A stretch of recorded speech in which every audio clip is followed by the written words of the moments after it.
Hello and good day. Welcome to the High Vibe Healing Tribe. And today we're interviewing Jamie. So, Jamie, can you tell us a little bit about you, what it is that brought you into doing the healing work that you're currently doing, and what it is that you do exactly? Yeah, absolutely. Thank you so much for having me here. It's awesome to be able to spend this time with you, Shay, and share a little bit about what I do. I'm Jamie Bulrice, and I currently live in Chicago, Illinois.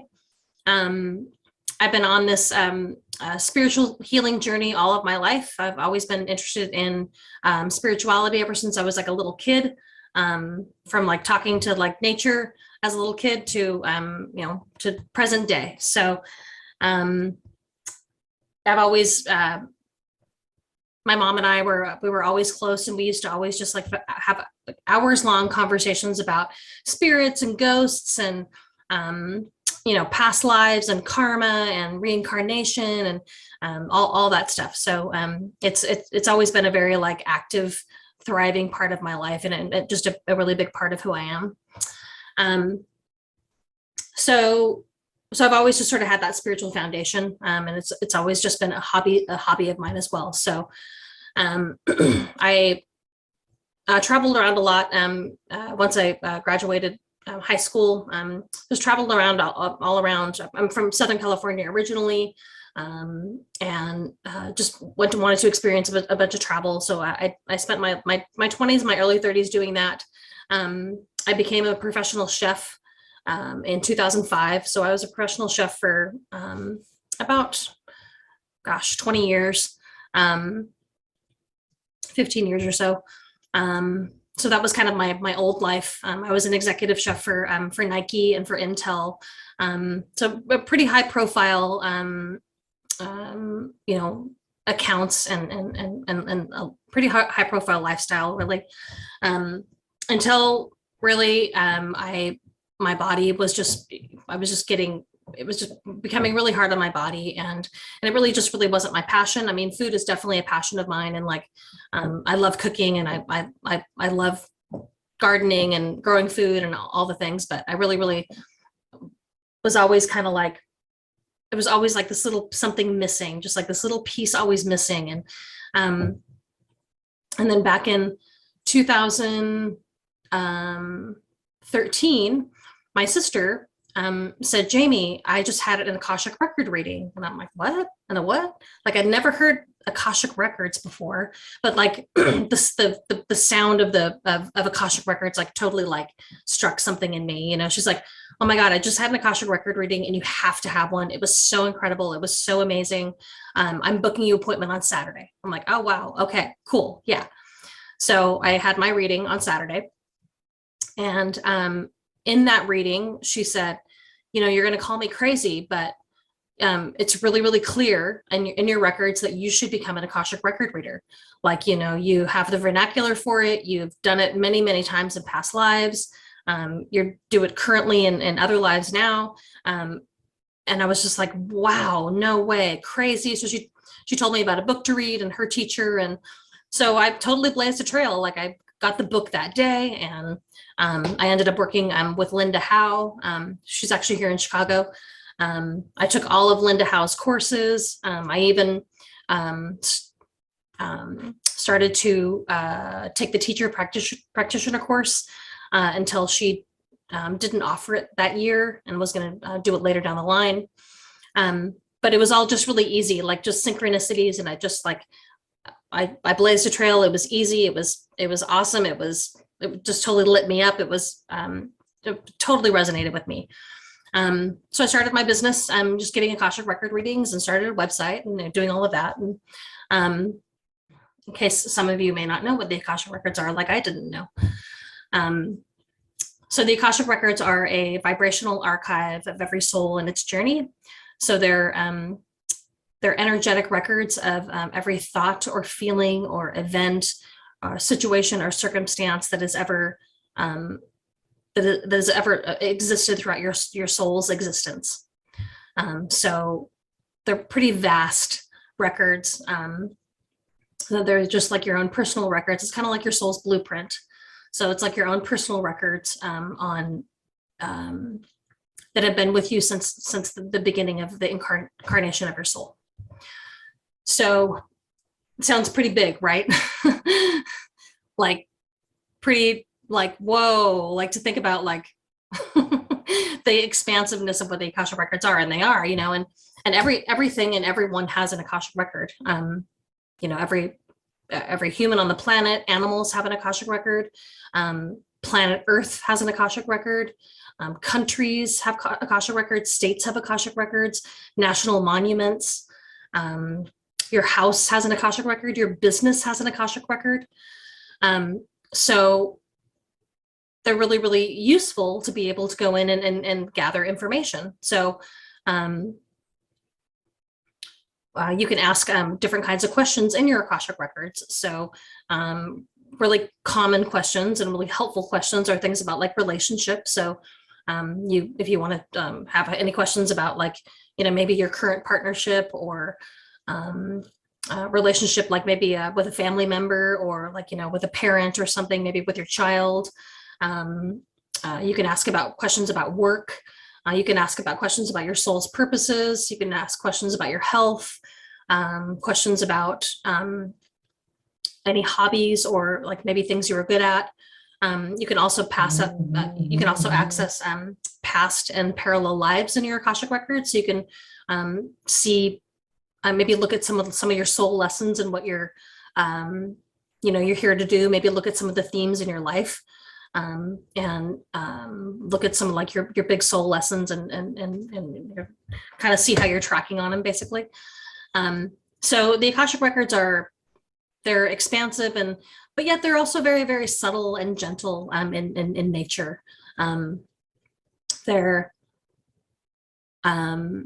really just kind of meet you where you're at. So if you're already kind of like thinking about something or noodling on something, the Akashic records kind of just give you that green lights, like stamp of like, yeah, you're on the right track. Like, you're good.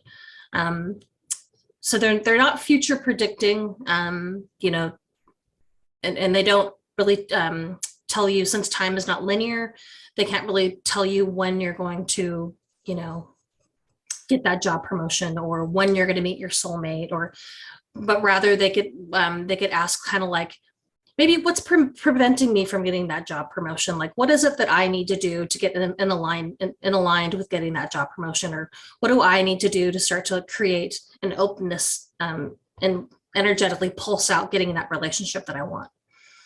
So it really talks about kind of the root cause of things and kind of and your part in it. And then it gives you some ideas on how to on how to move forward with it. Does it give you the origination of your soul, like where I know we all came from source, but does it give you points of interest where maybe I spent a lot of lifetimes on Pleiades or other worlds or something? Does it give you information like that, or where my soul originated from? Or yeah, absolutely, for sure. Yeah, I've had sessions with clients where it's come through really strongly that they were not only star seeds, but like they were from like the Pleiades or from the Sirius star system, or and it really just depends on the client and kind of like sort of where they're at spiritually. Everybody's different. Do you ever get information on like Galactic family? Because I know that comes up a lot in my work, which is probably going to be your work soon too. But the Galactic family, people want to know like that connection. So can you get that information in a Akashic record reading, or would it be best to get that in a BQH session? Or that's an interesting question. I've never actually had that question before. Okay. No one's ever asked me that, in Akashic record reading. They tend to be pretty practical and pretty down to earth. They tend to, like I said, kind of look at a root cause of a situation. So, let's say I want to bring to my records, I have a hard time being vulnerable, something like that. you're able, and this, and you could do this in BQH sessions too, and introspective hypnosis and past life therapy, like, but you could do this with Akashic record readings as well. Like, what's going on with me? Like, I'm afraid to really open my heart, to a potential relationship, or, even in my current marriage or something, like what's going on. So I'm able to get information on, kind of what the origin of that is. And oftentimes it's, this life or a past life of, maybe a situation where, they, totally got their heart broken. Maybe they even died as a result of, like, falling in love, or even like having a clandestine love or something like that, so we can always look at, like, behaviors on what we're doing now that are preventing us from, like, kind of moving forward and evolving, and looking at kind of what the root cause of it is. Can you get questions answered, like through a channeling session? One time I was told that I have chosen many lifetimes where I have died in horrific ways, either poisoning or burning. Can you look into information on that and find out why I would choose something like that? Is that possible to get that kind of information?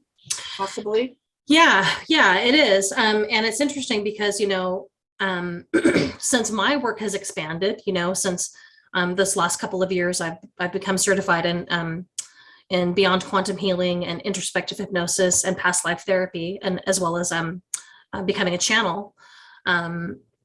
My work has expanded so much in terms of, like, the information that I get from clients. So yeah, I think that that has really opened up a lot for me in the last couple of years as well. So because I have the inclination to ask these questions, and I have, like, kind of the broader perspective of, like, where is this coming from? Because getting trained in these other modalities has helped me look at a bigger picture. Beautiful. So I want to talk about those in a minute, but before I go and ask you about those other modalities that you learned, I want to ask you one more question, because I had the love of my life, right? I was married at 19, divorced at 21, and then I met the love. It's like love at first sight. People talk about it all the time. I know this was probably my twin flame, or a very, very strong soul connection. Obviously, things didn't work out.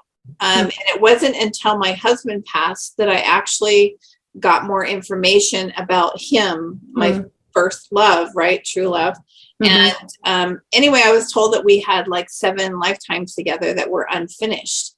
So can you look into information like that about a particular person or a relationship issue? Yeah. So I can't go into their records without their permission. Right. Same with a pet. You can go into your pet's records, but you need their permission to do it. But what I can do is I can go into your records in this particular instance.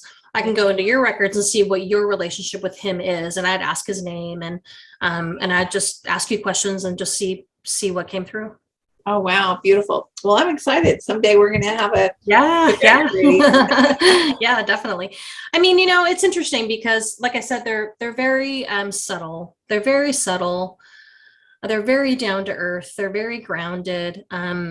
They're really good for confirmation on kind of what you're already kind of thinking about. So I always like to make sure that I let people know that, because when I've had a lot of clients who are, already doing this work like we're doing, like yourself, you're already really connected, you're already, you're already talking to your guides, you're already channeling, you have a lot of answers already.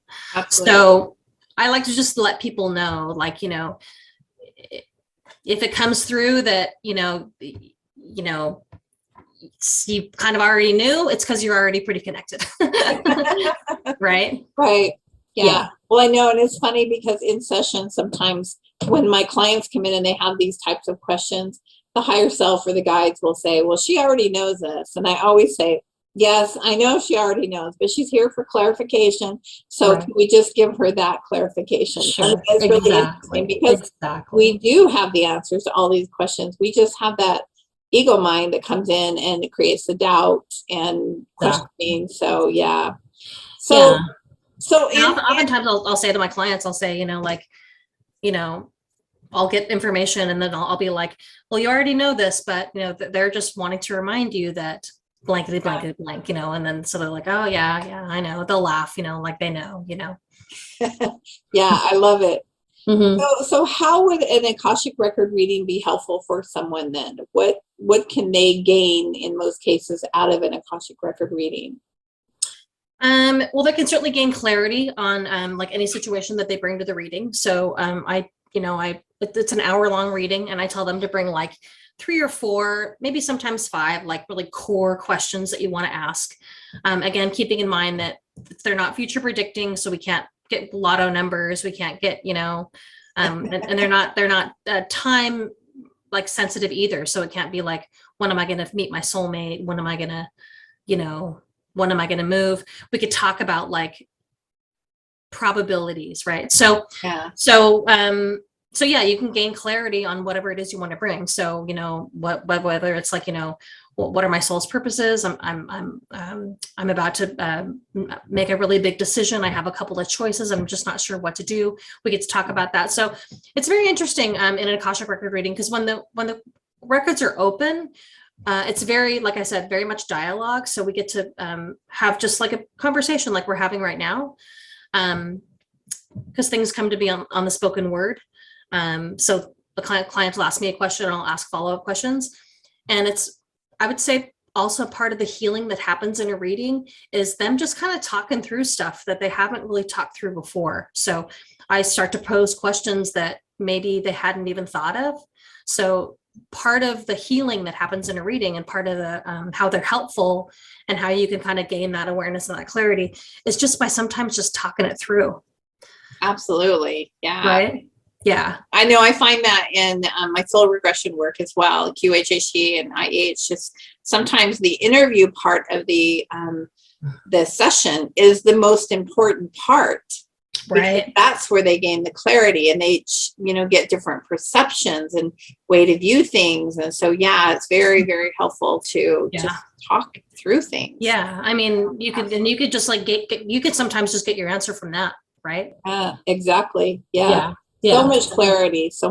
In fact, I just had a girl email me the other day, and she said, I had so much clarity in my interview with you, and I thank you so much for just that, because it's helped change her perception and things. The session was amazing as well, but the interview, I felt like, was the most important part of her. Absolutely.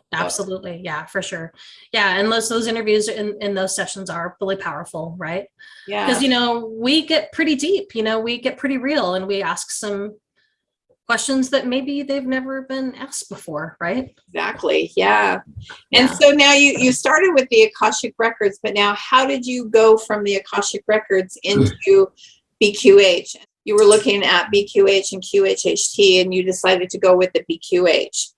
I did, yeah. I had a reading. I think I had a psychic reading, and someone said you need to look into QHHT. Like that's kind of your next kind of like big thing that is going to kind of propel you forward and in your growth and just your personal evolution around all this work and like helping people. So I looked into it.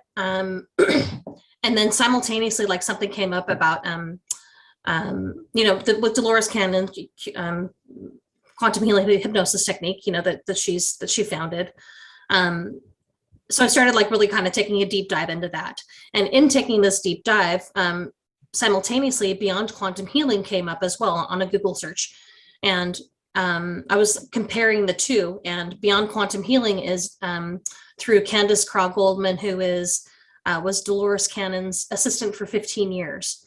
And once Dolores passed away, with Dolores's blessing, Candace started her own modality called Beyond Quantum Healing, which is almost exactly as QHHT in terms of its delivery. The only difference is that number one, you could do it online, and you could do like online sessions. And number two, you can incorporate different modalities with it. Whereas QHHT, it's pretty, it's pretty set in stone. Yeah. And I know I started my own soul regression, and I teach people how to do soul regression. Oh, cool. Under the same premises. My foundation was QHHT, but I needed to have more flexibility with it. And I was told through my guides that I would create a new modality. And that's what I've done as well, because I need to be able to do online. I need to be able to use my Reiki. If I need to do Reiki healing on somebody in the middle of a session, I want to be able to touch them. And where QHHT really had limitations on what you can do. Right. And I respect QHHT immensely. Oh, immensely. Yes, it definitely has its place, but I needed a little more flexibility, and that's when I started the soul regression. So exactly. And then so the BQH is the same thing. Exactly. Yeah. So, so I wanted to see what resonated with me more. So I actually had a session on both. I went and had a QHHT session, and then I went ahead and had a BQH session. And I realized the BQH was going to be more of a better fit for me, kind of like what you're talking about. Just there's just more flexibility in it, you know. And it was a little more affordable as well. Yeah. Yeah. So and in doing BQH with Candace Craw-Goldman, I took her course. I'm also part of her Quantum Healers Forum, this monthly forum, and that just kind of blew up my whole world too. And just it's a forum where you just talk to other like-minded people who are doing this work. So a huge like expansion happened for me in terms of all the things, you know, like spirit attachments and you know, having attachments. So I kind of did this not only deep dive in learning the modality, but also starting my own healing work around. I had tons of attachments. My wife has attachments. You know, our house is always haunted, like all the things, right? So I got to like not only educate myself on that, but, you know, do some healing work around like releasing it, letting it go, you know, changing all of that. So, and then at that point I knew with BQH, I knew I love BQH because you are able to, it's super fun. Like, you know, BQH is where you just get into a relaxed state of being. And I merely just guide you through your session. And you just allow whatever comes up to come up and just use your imagination. And, you know, even if you think you're making it up, just trust to know whatever images are coming up are relevant for you in that moment. And it's really fun. Like you see all different kinds of stuff. Like you go like on this like magical journey, you know, oftentimes, which is a blast, you know, and you get to talk to your higher self, and you bring some core questions to the session, and they're about 3 hours long. And you get to have your higher self basically in the driver's seat, and you get to have all these like amazing questions answered about your life, you know, like who wouldn't want to do that, right? Yeah. And so what's the difference with the Akashic records? You can get those answered, but BQH, you're actually working with a person. So the two differences, what do you see the difference in the benefits of the BQH over the Akashic record? Well, I mean, the number one difference just right away is the fact that the client is like, you know, the client's in the driver's seat. So I'm merely guiding a session with BQH and with introspective hypnosis, as well as past life therapy. You know, I'm guiding the client, and they get to actually viscerally feel this experience of their own, because, you know, their higher self comes in, like their voice is talking, you know, they're getting their own answers by merely me just like prompting them and guiding them. So they get to be in the picture, versus an Akashic record reading. We're having a dialogue. I'm getting downloaded information, and I'm just speaking what's coming through. So one is like, you know, one is you get to really like be in the experience, which feels very cathartic oftentimes. Especially when you know, some like healing work comes through that you didn't expect to come through. Or maybe you access a past life. We didn't know we were going to go there, but you access a past life on, maybe you were a healer in a past life, and, you know, and you, maybe you had some kind of a tragic death, and it was appropriate for your soul to bring this up because it was something that needs to be healed, and it's a trauma that needs to be healed. So it's totally a game changer, you know, in terms of like what the client gets to experience versus what the client just kind of gets to hang back and just like kind of, you know, listen, you know what I mean? Absolutely. Yeah, no. And so through your journey through BQH, then obviously you came across the introspective hypnosis, the IH. Can you tell us a little bit about how you came across that and what that Yeah. experience was like? Well, yeah. So I wanted, after doing the BQH, like I said, it's a really magical journey you get to go on, and it's pretty freestyle. It's pretty free flowing. You know, at the end, you get a recording of like, I got to go. You can go all different kinds of places. You can go to like childhood memories that you didn't remember, or you can go to outer space and you can go onto an alien spaceship. You can go and play with the fairies and the elementals and so, which is all super cool. Like it's life changing, you know. But I was wanting something a little bit deeper. Like I was wanting something a little bit more, I think, just more intentional around like doing some healing, because I even get that in the Akashic records. Like, you know, any information that's going to come through is going to be appropriate for in this now moment for that soul to learn and expand from. I just wanted to like do like expansion in a different way. So I started to do some research on modalities that we could kind of delve into, maybe doing some healing work, like specific healing work, which invariably typically means healing trauma. And in doing this research, I found Antonio Sengio, who does introspective hypnosis through Kabuli, who is his teacher. And that was another kind of synchronicity, kind of a magical moment, if you will, where I was doing all kinds of research, and then I found Antonio. I sent him an email. We had email dialogue. It was super easy. Everything was clicking and popping. And he's, oh, it turns out I'm actually doing a class next week. There's still space left if you want to join.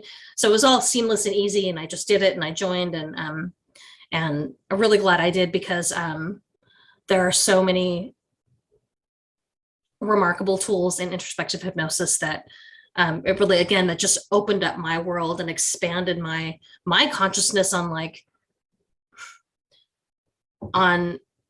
it's any wonder that we could like walk around like in our normal everyday lives, you know, like with some semblance of like normalcy, just because like our souls like carry so much history, you know, and our reactions to things are just, it's most of it is just from like soul trauma, and like us being like fragmented, and our souls being fragmented in these, you know, scenarios that we don't even have an awareness that we're stuck there. So, you know, as a result, so our response to everyday life is totally as a result of just like this unhealed trauma that we just carry around with us all the time. So it's really cool to help people not only, you know, just like isolate what this trauma could be. Like I said, like I have a hard time being vulnerable, or I have a hard time with heights, you know, I'm scared to talk public speaking, anything like that. We can always like hearken that back to a childhood memory in this life, or potentially even a memory from a past life, and where the root of that is and where that came from. And then a whole host of like a whole tool bag of like these modalities and how we can heal it. I love that. And you know, it's like I want to just tell you really quick my story, how I got IH2, because I had a client that was a QHHT client, but he was watching videos online. He was watching Alba Wyman videos and Aurelio Mejia, Spanish, right? So he comes in and he tells me, I want you to do my session like Aurelio Mejia. And I'm like, I don't do that. I only do QHHT. I said, I don't want to learn to do that. And so he asked me again. He had a second session. He asked me again. And then I'm like, no, I don't want to learn that. So I'm like, okay. Well, then he called me up like a month later and wanted me to go to lunch. So I went to lunch with him. He says, I will sit and I will teach you, or I will, you know, translate for you. And so you can learn this. And I'm like, no, this is not what I want to do. And I was just being so resistant to it. But then after he left, I thought, you know what? Okay, my guides are probably guided. These are magical moments. They're guiding me to learn this. So, you know, I knew, I didn't really know Alba, but I knew she had taken quantum, you know, healing to QHHT. So I called her up, and she at that time only had like 5 or 6 videos, not very many. So I asked her how she was learning to work with the attachments, because I had a client that wanted me to do that. And so she told me about Antonio. So I called Antonio. And so between the three of us, I kept calling them, and they, and I'm like, and finally I told Antonio, I said, if you decide to ever teach this class, I want to be in there. Nice. So I don't know, 6 months later or so, he sent me an email and said, hey, I'm going to teach my first class if you want to come. And I'm like, I am there. Nice. I was on the plane to get there, and everything just worked out synchronistically. I took the class, and as soon as I came home, the first session, I had attachments on my clients. Really? I never would have even thought about or looked at before, you know what I mean? But there they were. And so many of my sessions, that's what I deal with, and that's what I work with. And, the attachments that we take on are attachments that most of us pick up when we're young, when we're little, and we're afraid. And, a lot of the little kids that have little friends, Yeah, right. They're real because for sure. Come in, the little kids that were feeling lonely or sad, and so their little imaginary friends come in and say, hey, I want to be your friend too. And they say, okay. So then they take on the energy of that attachment, and then that little attachment stays with them as their imaginary friend. Eventually it kind of fades away, but the attachment is still there. And so then when we as practitioners go in and start digging into the trauma and the symptoms that people are experiencing, then we discover these attachments, these little friends that they picked up when they were young. Exactly. And we work with them. And when they came in, and in most cases, they were there because they were helping the client, and they thought that they were helping them. Right. Sure. Yeah. They're usually, exactly. They're usually wanting, there's very seldom are they there for like a vendetta or like any kind of like a payback kind of a thing, right? That's usually like they're well intended, and they're there to like help them or guide them or assist them in their mind. Yeah. Yeah. So anyway, I love this work, and I'm so grateful for Alba and Antonio both, oh my gosh, for sure. I watched both of their sessions for a long time, learning the right questions to ask, how to maneuver through. So great. Well, even now, like watching both of their videos, but like Alba's videos, like she's after taking the past life therapy course, she asks all those questions. Like she asks all the things that we learn, and they're really great to watch, just for so just for your journey, because we're following that along there, you did the BQH, and then you did IH, and then the next class that we just met at was the past life therapy. So what did you gain out of that class, and what prompted you to go to that class? Well, Antonio talked about how he talked about how Alba, because those guys are like, they're soul siblings. Right. He talked about how Alba was doing some training with TVP, which is what the actual original name of it is, which is a Spanish name for, what is it? Yeah, I don't even know. I can't remember.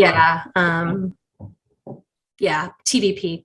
But we've since like switched it to past life therapy. But I think he and Alba were taking the TVP course, like not together, but like I think Antonio took it first, and then Alba took it. And Antonio was talking about it, and he was just saying how powerful it was, and then Alba was saying how powerful it was, and he just kept talking about how if you have IH and if you have past life therapy under your belt, he's like, you're bulletproof. Like you have so many tools at your disposal, just to help people. He said it's just been such a game changer. So it just resonated with me, just right away. I was like, yeah, I mean, that sounds really amazing. And it was amazing. There's so much that we learned in that course. Yeah. What did you gain? What was your big aha in that class, like to help people?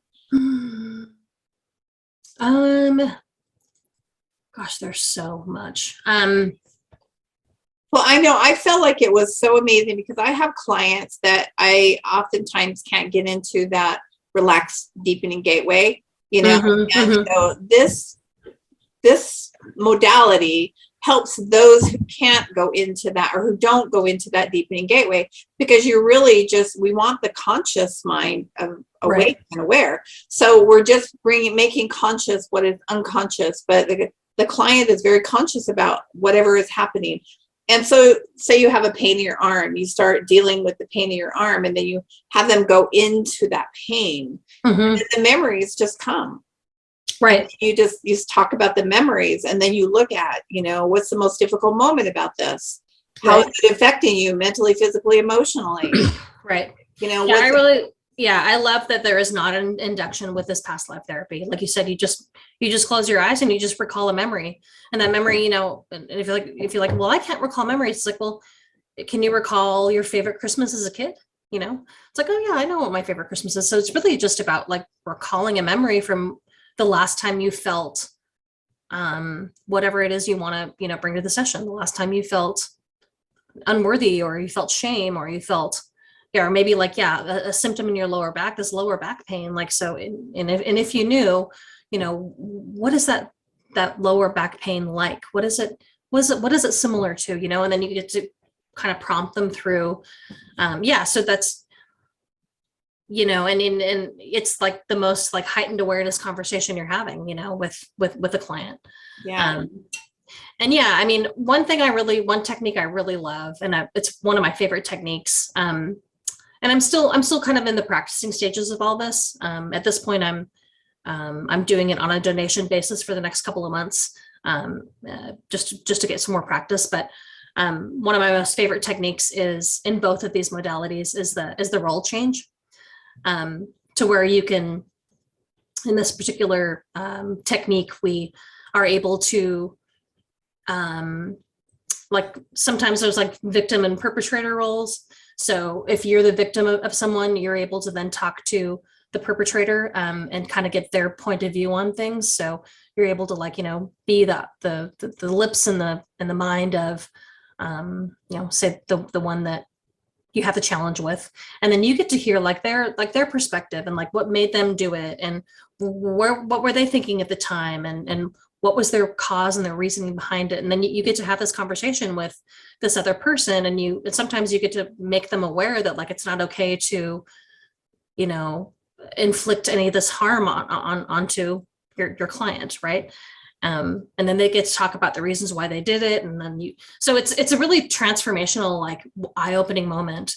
And then after that, once you kind of, same with like spirit attachments, like they don't know that sometimes they don't even know that they're even attached, but like, if you get to like let them know that, like, it's not okay, because it's actually stunting the evolution of themselves, like they're being held back in their own personal evolution. And you get to like bring that awareness to them, and then you get to do the forgiveness part around all of that. So it's super powerful. Like, that's one of my favorite modalities, I think, is the role change, and then the forgiveness therapy. Yeah, and the other part that I like about that, which I have found to be very, very healing, is the fact that they get to stand in their power, and they get to demand their power back and take their power back, and then they can express how they feel, how they felt at that time. Because let's say something happened to you at 4 years old, you couldn't express yourself at 4 years old, right? And now, and so you can go and you can express yourself and say what you needed to say to them at that time, and just getting that out of your energy field and out of your system is so healing. It really is. Yeah. And so that's one of the things that I really, really, really love about this process too, is just being able to express themselves. Absolutely. So powerful, Yeah. And then demanding your power back, because we gave our power away when we were that young, and we didn't have the ability to do anything. But now you demand your power back, and you see it coming back to you. And now you stand strong, and it's beautiful, beautiful process. It really is. Oh my gosh. It's like really revolutionary work. Like, this is like intense, deep work. Yeah. So I love it, love it, love it. So I do too. Yeah. Is there anything else that you want to share about what you're doing? Yeah. Well, I'm currently, like I said, I actually, I want to, once I start to do more practicing of the past life therapy and even the introspective hypnosis. I want to eventually do my own course in how to read the Akashic records and teaching people how to read their own records. I'm just such a proponent of people just being their own counsel. And that's what I really love about doing this past life therapy work and these other modalities, is because, like I mentioned, the client gets to be in the driver's seat. They get to feel viscerally, like they get to cry, they get to feel it in their body. They get to they get to really be in the experience. So I think in teaching people how to read their own Akashic records, they get to be their own counsel. They can go into their own records and get the answers that they want. So that's kind of next on my list of what I want to do. But yes, currently I give Akashic record readings, as well as beyond quantum healing sessions, introspective hypnosis sessions, and past life therapy. Beautiful. Yeah. Well, it's been an amazing conversation today. Thank you for sharing with us so much. Yes. I love it. And when you get ready to teach that Akashic record class, let me know. I will, most definitely. Thank you so much, Shay. I really appreciate your time, and just you had wonderful questions, and it was just an amazing opportunity to be able to just share a little bit about myself and my journey, and then what we're doing in our high vibe healing tribe. We are a really talented bunch of healers that are very skilled and are very, very completely excited about our mission and what it is that we're doing here. So thank you for well, I love you. Yes. Being part of it. I love you as well. All right. Look forward to seeing you soon, and we keep in touch. Yes, absolutely. All right. Thank you. Bye.